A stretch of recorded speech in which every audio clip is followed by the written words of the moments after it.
बूढ़ी दादी घर के सारे काम निपटाकर बाहर गाय के पास आई।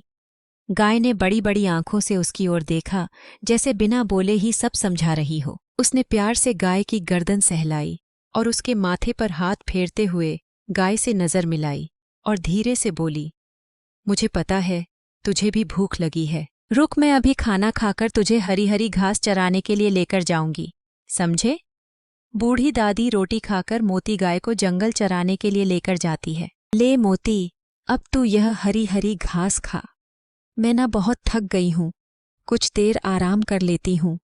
मोती गाय घास खाने लगती है और बूढ़ी दादी एक पेड़ के नीचे बैठ जाती है और वो अपने बीते समय को सोचने लगती है।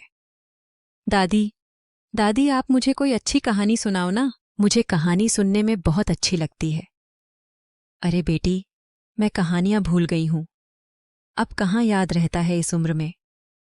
माँ, मेरी ट्रांसफ़र दूसरे शहर में हो गई है और अब मुझे शहर में ही रहना पड़ेगा, इसलिए मैं नेहा और प्रिया को भी अपने साथ लेकर जा रहा हूँ। दादी, आप हमारे साथ नहीं आ रही हैं क्या? और पापा, दादी को अपने साथ लेकर चलिए ना। दादी यहाँ अकेली कैसे रहेगी?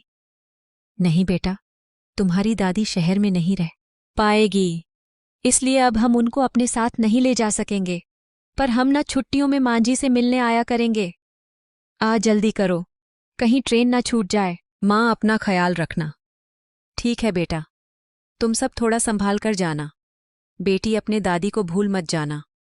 अब जाओ, जल्दी से बड़ी होकर आना। कुछ देर के बाद वो सभी लोग गाड़ी में बैठ जाते हैं। नेहा रो रही थी। दादी, आप भी चलो ना हमारे साथ। मैं आपके बिना वहां पर कैसे रहूंगी दादी? बेटा, मैं तुम्हारे साथ नहीं जा सकती हूँ, पर तुझे हर रोज टेलीफोन करके ना मैं कहानियां सुनाया करूंगी। विक्रम उनको लेकर वहां से चला जाता है, पर उसकी माँ वहीं पर आंखों में आंसू लिए उसे देखे जा रही थी। ऐसे ही 3 साल बीत गए। कितने साल बीत गए हैं, लेकिन विक्रम एक बार भी मुझसे मिलने नहीं आया और ना ही मेरी पोती से कभी बात करवाई। इन 10 सालों में तो नेहा भी कितनी बड़ी हो गई होगी ना। 5 साल की थी जब वह अपने पापा के साथ शहर गई थी। मेरा बहुत मन करता है उसे देखने को। मोती गाय बूढ़ी दादी के पास आकर खड़ी हो जाती है। तभी बूढ़ी दादी का ध्यान टूटता है। अरे मोती, तूने घास भी खा ली और मैं अभी तक वही पुरानी बातें सोच रही हूँ। चल घर चलते हैं, आज के खाने का भी बंदोबस्त करना है। अभी बूढ़ी दादी मोती को लेकर घर आती है। मोती गाय बूढ़ी दादी के साथ रहती थी। जब उसका बेटा हमेशा के लिए शहर चला गया था, तब दादी बहुत अकेली हो गई थी, इसलिए दादी ने एक छोटी सी गाय पाल रखी थी। दादी अपनी हर बात मोती गाय से करती थी। अरे, आज तो खाने के लिए कुछ भी नहीं है, सुबह से मैंने कुछ भी नहीं खाया है, लगता है आज मुझे भूखे पेट ही सोना पड़ेगा। बूढ़ी दादी भूखे पेट ही सो जाती है। अगले दिन सुबह एक साधु महाराज भिक्षा मांगने दादी घर आता है। हरिओम हरिओम हरिओम, कोई है इस घर में? माँ जी, कुछ खाने के लिए दे दीजिए, बहुत जोरों की भूख लगी है। बाबा, मैंने खुद कल से कुछ भी नहीं खाया है, फिर आपको क्या खिलाऊंगी? मुझे माफ करना बाबा, मेरे पास कुछ भी नहीं है खाने के लिए। कोई बात नहीं माँ जी, कोई बात नहीं, मैं कहीं और जाकर मांग लूंगा। वैसे यह गाय आपकी है? हाँ बाबा, यह मेरी मोती गाय है, मेरे साथ रहती है। चमत्कार चमत्कार, यह गाय साधारण नहीं है। बस यूं समझ लीजिए माँ जी, अब आपके अच्छे दिन शुरू होने वाले हैं। हरिओम हरिओम। साधु महाराज वहां से चला जाता है और इधर दादी मोती को देखकर कहती है, पता नहीं साधु महाराज ने ऐसा क्यों कहा कि तुम एक साधारण गाय नहीं हो। मोती गाय रंभाने लगती है। तभी गांव के पड़ोसी से एक औरत कुछ खाना लेकर दादी के घर आती है। अरे दादी जी, ये कुछ खाना है, हमारे घर में कन्या पूजन था तो मैंने सोचा आपको भी दे दूं। अरे बेटी, भगवान तुम्हारा भला करे, तुझे पता है मैं कल से भूखी थी, अच्छा हुआ कि तुम खाना लाके दी। दादी राधा से खाना ले लेती है और घर के अंदर जाकर खाना खाने लगती है। ऐसे ही बूढ़ी दादी की अब कोई ना कोई मदद कर देता था, इससे दादी का गुजारा हो जाता था। कुछ दिनों से मोती गाय गर्भवती थी, इसकी वजह से कुछ खाना पीना थोड़ा कम हो गया है। अरे दादी जी, आज मोती बड़ी डीढ़ी ही सुस्त लग रही है, इसकी तबीयत ठीक तो है ना?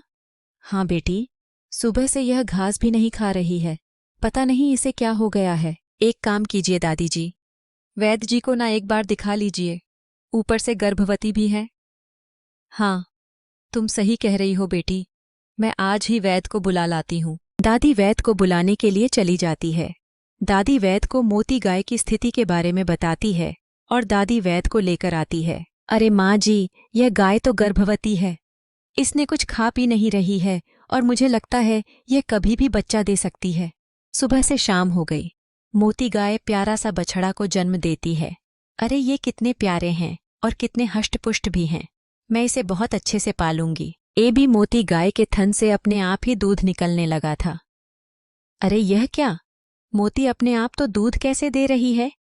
एक काम करती हूँ, बाल्टी लेकर आती हूँ। दादी बाल्टी लेकर आती है और मोती बाल्टी भरकर दूध देती है। अरे अभी भी दूध निकल रहा है, ये सब क्या हो रहा है? दादी एक और बाल्टी लेकर आती है और वह भी दूध से भर जाती है। ऐसे ही 4 बाल्टी दूध भर जाती है। तभी दादी को साधु बाबा वाली बात याद आती है। साधु बाबा की बात तो सच थी। मोती साधारण गाय नहीं है। मुझे तो लगता है यह कोई जादुई गाय है। लेकिन मैं इतने सारे दूध का क्या करूंगी? एक काम करती हूँ, यह दूध को मैं बेच आती हूँ। मोती गाय रंभाने लगती है जैसे दादी की बात समझ रही हो। मैं सुबह यह दूध बेचने के लिए जाऊंगी और तुम्हारे लिए खूब सारा चारा लेकर आऊंगी। अगले दिन दादी दूध बेचने पड़ोस के गांव में चली जाती है। अरे दादी जी, इतना सारा दूध कहाँ से लेकर आ गई आप? आपने 2-3 गाय खरीद ली है क्या? अरे बेटी, वो मैंने गाय पाल रखी थी ना, कल ही वो माँ बनी है। उसने मुझे पूरे 4 बाल्टी दूध दिया है। तो मैंने सोचा कि मैं इतने सारे दूध का क्या करूंगी, इसीलिए मैं दूध बेचने के लिए आ गई। क्या? 4 बाल्टी दूध? अरे दादी जी, इतना दूध तो हमारी गाय भी नहीं देती जितना दूध तुम्हारी गाय ने दे दिया है। ये तो कमाल हो गया। दादी सारा दूध बेच देती है और दूध बेचकर जो पैसे कमाए थे उससे वो अपने लिए घर का राशन और गाय के लिए चारा ले लेती है। अरे दादी जी, मैं आज उधारी नहीं करूंगा, आपको नगद पैसे देने होंगे। अरे बेटा, मैं तुम्हें नगद पैसे ही दूंगी। दादी उसे पैसे देकर वहां से चली जाती है। तभी वहां लोग आपस में बातें करने लगते हैं। अरे भाई, क्या तुम सच कह रहे हो? हाँ भाई, मैं सच कह रहा हूं। दादी की गाय तो जादुई है। जादुई मोती गाय के बारे में सुनकर रामू के मन में लालच आ जाता है। अरे सुनीता, तुमने सुना आज गांव में क्या चर्चा हो रही है? हाँ जी, मैंने भी सुना। मुझे राधा ने बताया कि बूढ़ी दादी की गाय ना जादुई है। हाँ सुनीता, मैं सोच रहा था कि अगर वो गाय हमारी हो जाए तो हम लोग माला माल हो जाएंगे। ये जी, फिर देर किस बात की? हम ना आज रात को ही दादी की बकरी चुरा लेंगे। मोती, अब तुम भी आराम कर लो, मैं भी आराम करने जा रही हूँ। दादी घर के अंदर चली जाती है और वो दोनों पति पत्नी मोती को चुराने के लिए आ जाते हैं। जी, देख क्या रहे हो? वो जादुई गाय बैठी हुई है। तुम ना जल्दी से उसे खोल दो। रामू मोती की रस्सी खोल देता है। तभी गाय रंभाने लगते हैं। अरे चुप करो। सुनीता जैसे ही छड़ी से उन दोनों को मारने लगती है, तभी मोती उसे जोर की टक्कर मारती है। अरे तेरी इतनी हिम्मत, मोती बकरी रामू को भी जोर से टक्कर मारती है। उन दोनों के चिल्लाने की आवाज से दादी और बाकी के गांव वाले भी इकट्ठा हो जाते हैं। चोरी करने के अपराध में तुम दोनों को दादी से माफी मांगनी होगी। हमें माफ कर दीजिए दादी जी, हम लालच में ना अंधे हो गए थे और हम कभी भी आपके घर की तरफ नहीं आएंगे। दादी, हमें माफ कर दो। ऐसे ही अब दादी मोती गाय का दूध बेचती और देखते ही देखते दादी भी अब अच्छी जिंदगी जीने लगी थी। अब वो किसी से मांग कर नहीं खाती थी। एक दिन दादी मोती गाय के पास एक खटिया कर बैठी हुई थी। कितना अच्छा होता अगर विक्रम भी यहीं गांव में ही रहता। कम से कम मैं अपनी पोती को तो अपनी आंखों के सामने बड़े होते हुए देख पाती।